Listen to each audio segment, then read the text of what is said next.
Thanks, Narelle. So yeah, once again, I'm taking the opportunity to provide a brief update on our priorities that we're undertaking to support the implementation of the plan. So what I wanted to do firstly was just present a snapshot really of our priority areas for this coming financial year. And these priorities were presented to the Implementation Committee for their comment and endorsement at their last meeting in July. And you may have already seen this slide from our July newsletter. So as you all know, there are 3 key goals of the National Feral Pig Action Plan. The first one of these is effective leadership, coordinated partnerships and strong governance. The second one is community engagement and education. And the third being increased adoption of best practice methods and systems by land managers. So a lot of focus over the past 12 months has been directed on our communication and stakeholder engagement to build awareness of the plan, raise the awareness of impacts caused by feral pigs, and build our stakeholder networks, while we're also encouraging best practice management of feral pigs as well, using combinations of these methods. So while we've done this largely virtually due to COVID, there are now opportunities, of course, to strengthen the work through face-to-face on-ground meetings with you all. So please get in touch so that we can work with you to strengthen collaborations and the outcomes being achieved from on-ground control programs. So for goal 1, the 4 key priorities are strengthening strategic and collaborative stakeholder partnerships. And this is really all about partnerships and relationships between different people. And I think all of the actions of the plan are all around this as well. So this really includes enhancing relationships between public and private land managers. And where appropriate, of course, we'd like to increase the number of cross-jurisdictional programs that are being conducted so that we can make sure that we don't have any missing gaps. And this is both between and within states and territories, and improving the consistency in policy and legislation between states and territories to deliver these outcomes. The second one is building networks of regionally coordinated community-led management groups. So by bringing the different groups together, these may involve, of course, different types of stakeholders, and these management actions can be coordinated over large areas and across tenures. So really wanting to promote that a lot more and build on that. This is also an area we're wanting to enable a regional approach and understanding how, when and where best practice management is being delivered and who's involved. And this includes improving the consistency of how best practice methods are being used.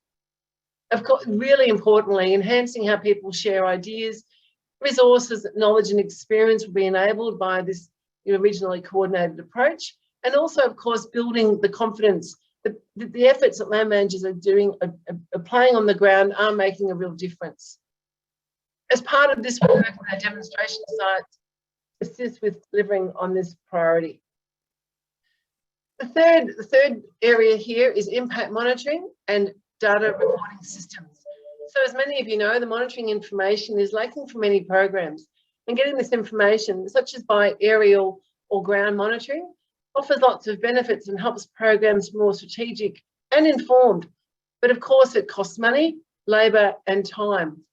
And because of this, of course, it's also really difficult to know whether the population reduction targets that you have in place, and of course, we're wanting to at least 70% of the population reduced at a time, it's really hard to know if it's being met, even when a lot of pigs are being removed during control activities. So it's important that we can do all we can to fill this gap, and this is a really important part and a really important priority for us to continue to address.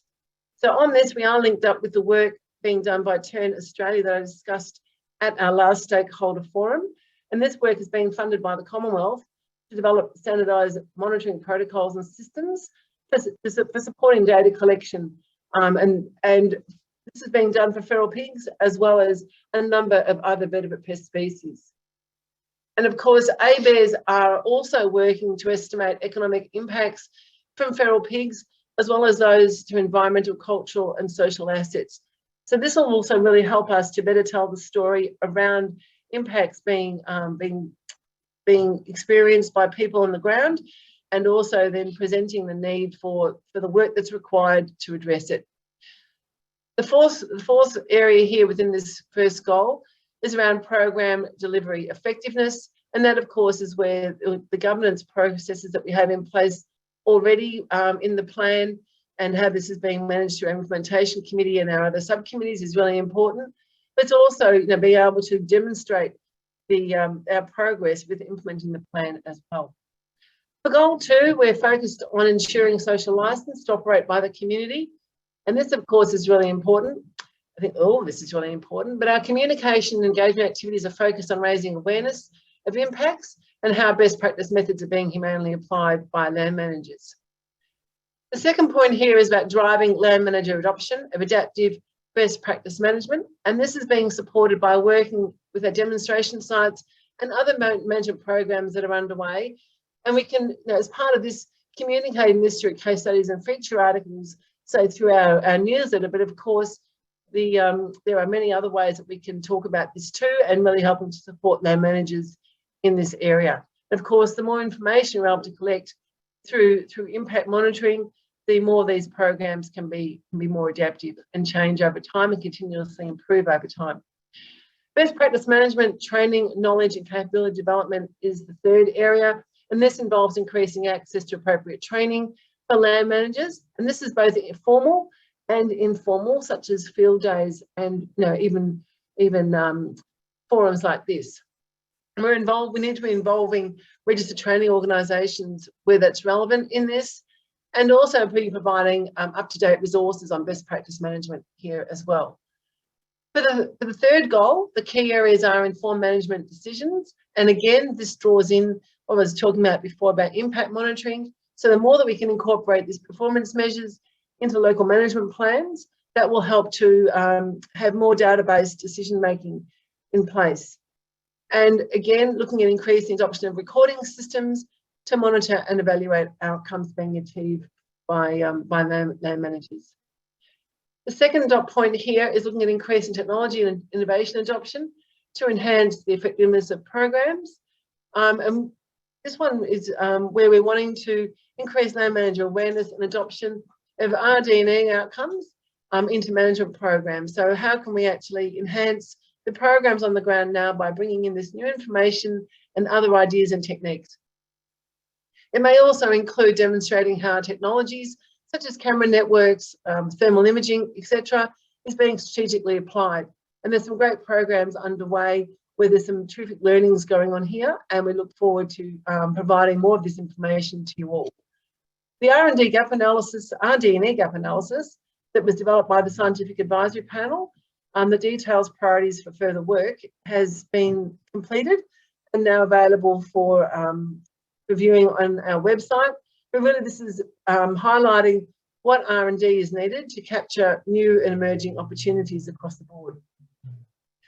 The third area here is about driving strategic investment opportunities to address resourcing and program longevity challenges. And this is a major priority for the implementation committee, and the investment advisory panel met recently to address this as well. And of course, long-term actions are what's needed by land managers to suppress populations. And this is all because the reproductive rate of the pig is what it is, and so rapid that the populations can recover so quickly. So we need to make sure that we can keep programs running for a longer period of time. It's the how that happens is where the challenges are. So of course, long-term sustainable funding is a key priority of the National Biosecurity Strategy that was recently released by Minister Watt, and we look forward to working with others to progress on that. And we're also on the constant lookout for other initiatives that feral pigs may be able to link into, and I'll welcome any heads up that any of you may have, as well as any ideas for local projects that we can help support you with as well, just in terms of what we can do here to address this priority area. And the last one is expanding the use of adaptive best practice management plans. So ensuring that we have plans in place for feral pigs rather than reactive programs. So what we're wanting to do here, of course, is have in place national minimum guidelines for feral pig management plans and templates to help you all. So baselines to measure our progress with implementation of the plan will be established, and we're working with jurisdictions, NRM organisations, Indigenous ranges to get information about this to help with establishing what they are. And I'm progressing this jointly with the other national coordinators for wild dogs, deer, cats and foxes. Next slide, please, Narelle. So with the detection of foot and mouth disease in barley, of course, there is a strong focus on biosecurity risks from feral pigs to Australian agriculture. And this interest has significantly increased over the past couple of months. As Brendan will talk about shortly, and I don't want to ruin his thunder here, but feral pigs are considered unlikely to play a significant role in the transmission and spread of foot and mouth disease.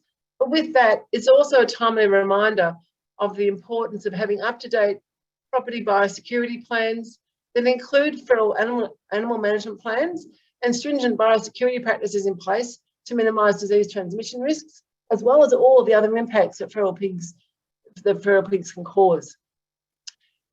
And this includes the zoonotic diseases such as leptospirosis and brucellosis that can affect other livestock, as well as people.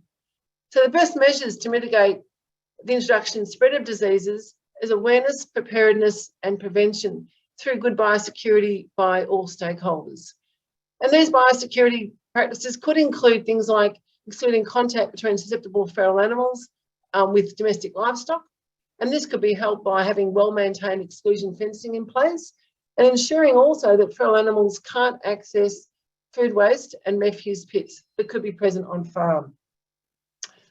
So a common way that exotic diseases such as foot and mouth disease and African swine fever can be transmitted by feral pigs is by feeding food scraps or food waste that contain meat or that has been in contact with meat to pigs, and that's known as swill feeding. This is illegal in Australia and it has lots of risks. And we've developed a fact sheet around this, and more information about this is also on the Animal Health Australia's website. And finally, it's also important that everyone's on the lookout for signs of disease.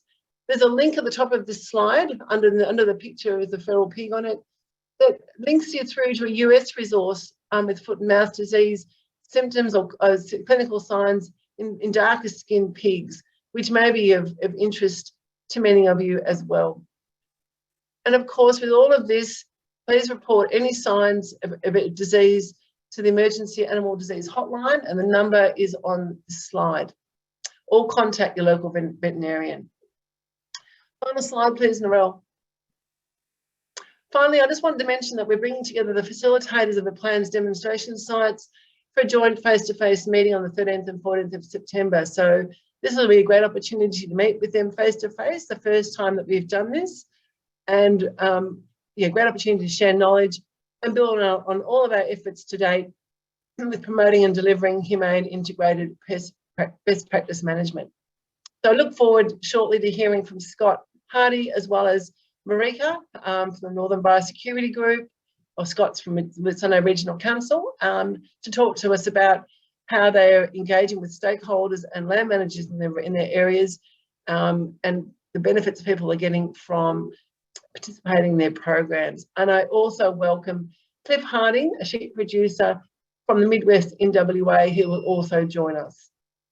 So thanks so much for your attention, and I look forward to continuing to work with you all to support all your efforts in reducing feral pig populations and their impacts through coordinated and collaborative actions and the application of integrated best practice management. So our contact details are on this next slide, and please get in touch with us at any time. So thank you very much.